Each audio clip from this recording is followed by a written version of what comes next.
Welcome to our tutorial on the format function. This function doesn't change the value, but it does change the way the value looks. Here the value for the first argument passes through the text box. The second argument here stores the format value. Let's see how this works. We'll run, enter 1 and compute. We are returned a value that's formatted as a percentage. Let's close. We can input an argument as a literal as well.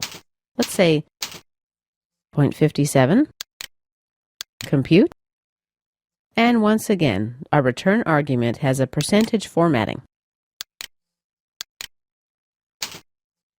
Now let's comment this line out.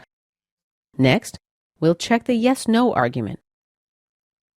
In this case, the return value is displayed as yes if the value of the constant is not 0. Let's enter 2 and compute. If I enter 0 and compute, the return value displays as no. Back to our code. Let's comment this out. Lastly, let's explore the argument value currency. Now we are returned a value that's formatted as currency. And this concludes our tutorial on the format function.